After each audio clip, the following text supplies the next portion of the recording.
Olá pessoal, hoje a gente vai conversar um pouquinho sobre esse livro aqui, ó, The Theoretical Minimum. Mas não conversar só sobre o livro, porque como é um livro em inglês, como vocês podem perceber aqui, e não tem tradução para o português, é um livro excelente, eu estou pretendendo em fazer aqui no canal um curso sobre esse livro, que é um curso sobre física clássica. E a gente vai aprender o mínimo possível para conseguir brincar com a física. É um curso muito bem feito. Esse livro é sensacional, é bom demais da conta, gente. Por isso que, como não existe em português, eu quero fazer um curso baseado nesse livro para vocês. Mas daqui a pouco eu falo mais sobre o livro.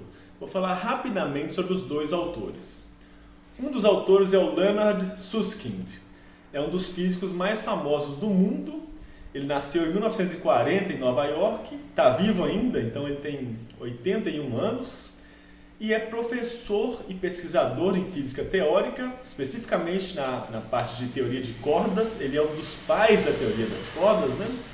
Ele é professor, então, da Universidade de Stanford. E, além de um pesquisador excelente, ele também é um excelente professor. Tem diversas aulas dele no YouTube, mas, infelizmente, as aulas estão sem legendas. Então eu quero montar um curso de física clássica usando esse livro como base e deixar para vocês no YouTube, tá bom? O segundo autor eu não conheço. O nome dele é George Hrabowski.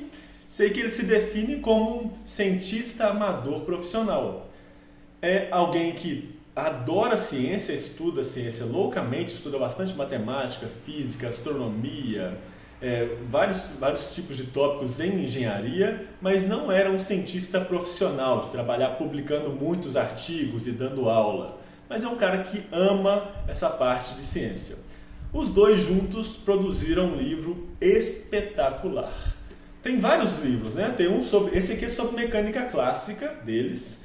Tem um outro sobre mecânica quântica. Se vocês tiverem interesse, se vocês gostarem desse curso de mecânica clássica que eu pretendo fazer no canal, eu vou fazer também um de mecânica quântica, um de relatividade e um de teoria quântica de campos. Tudo seguindo a ideia desses dois autores aqui.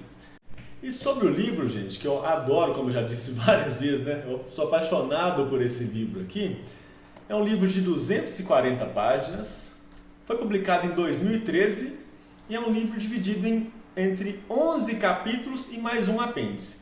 No apêndice ele discute órbitas planetárias. Nos 11 capítulos ele começa discutindo a natureza da física clássica, que inclusive é a aula de hoje, nesse vídeo ainda, mas daqui a pouquinho. Ele fala sobre dinâmica, movimento de partículas, sobre sistemas com mais de uma partícula. E à medida que ele vai falando da parte física, quando vai precisando de matemática, por exemplo, precisou de trigonometria, ele introduz rapidamente só o que precisa de trigonometria básica e pronto. Introduz, que é o que eu vou fazer com vocês no curso. Vamos falar um pouquinho sobre isso, deixar um exercício sempre depois de cada aula, e cada aula será bem curtinha, e partindo para o próximo passo. Então, quando precisar de vetor, a gente vai introduzir a ideia de vetor rapidamente, focando só naquilo que é muito necessário e ignorando o resto, tá bom? O resto a gente pula e a gente não vai se preocupar com sutilezas físicas nem sutilezas matemáticas. A gente vai estudar o básico e passando por derivada, integral, funções trigonométricas, aprender a fazer alguns gráficos. Então, usar só o que é necessário para a gente poder brincar com a física, aproveitar da física, que é um tipo de ferramenta sensacional para você compreender o mundo, e dá para usar a física de um jeito legal, de um jeito bacana, como se fosse um joguinho, sabe? Esse livro muitas vezes me lembra até um videogame, que é tentar compreender a natureza, estudando alguns fenômenos específicos, usando, claro, que as regras e os princípios da mecânica clássica com uma matemática básica por trás, mas usando da matemática só aquilo que nos interessa mesmo, só as ferramentas que são muito necessárias, deixando toda a parte mais complicada e geralmente desnecessária para trás, tá bom?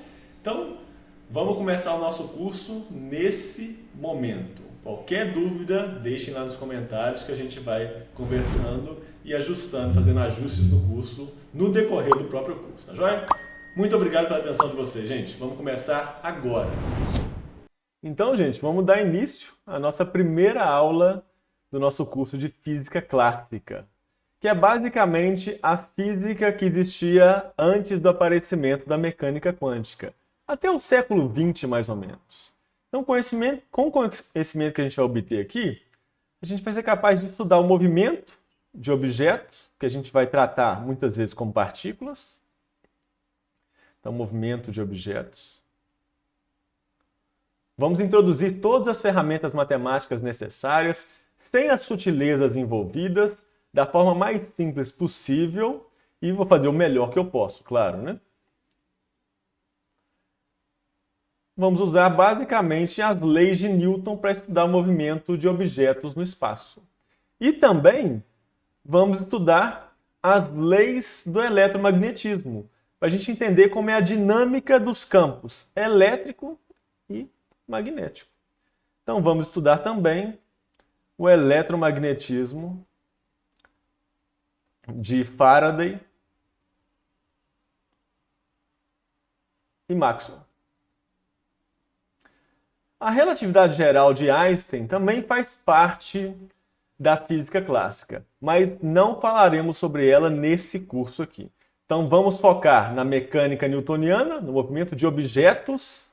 Podem ser objetos, por exemplo, você pega uma caneta e joga essa caneta no espaço, ela vai seguir uma determinada trajetória que a gente vai aprender a calcular de uma forma muito bacana, seguindo o livro que eu falei com vocês, que é esse livrinho aqui, ó. Vai ser o nosso livro-texto.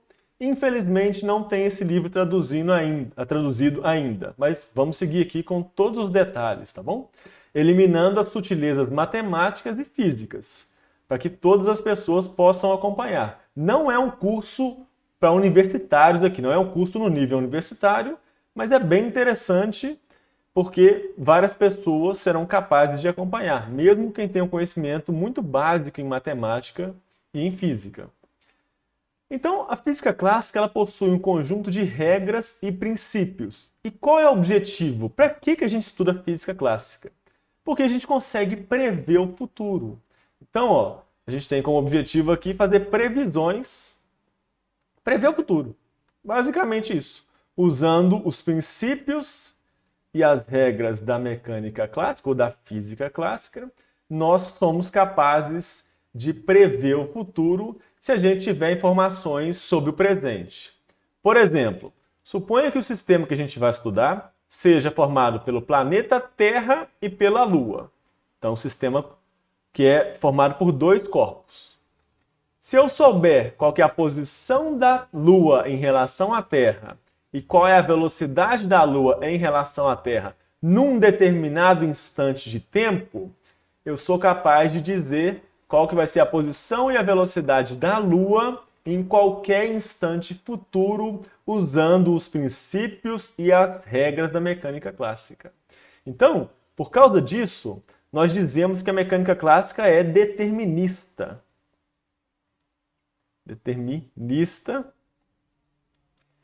porque tendo informações, todas as informações sobre o seu sistema no presente, você é capaz de dizer com detalhes como ele irá se comportar no futuro qualquer. Por exemplo, se eu tenho as informações da posição da Lua e da velocidade da Lua hoje em relação à Terra, e você me pergunta em qual posição a Lua estará em relação à Terra e com qual velocidade ela estará se movendo em relação à Terra, no dia 7 de janeiro de 2042, às 3h25 da tarde, horário de Brasília. Eu uso as condições que o sistema tem hoje, ou seja, a posição da Lua hoje em relação à Terra e a velocidade da Lua hoje em relação à Terra, mais algumas regras e princípios da física clássica que nós iremos aprender no curso, e posso te dar a resposta com precisão, porque a mecânica clássica é determinista. Mas isso pode ser feito só para o futuro? Você poderia me falar, tendo informações sobre a posição e a velocidade da Lua hoje, onde ela estava e com qual velocidade ela estava se movimentando, em 7 de outubro de 2007, às 5h45 da tarde, horário de Brasília? Sim, Porque as leis da física clássica, elas são também reversíveis. Então, os sistemas que a gente vai estudar são reversíveis.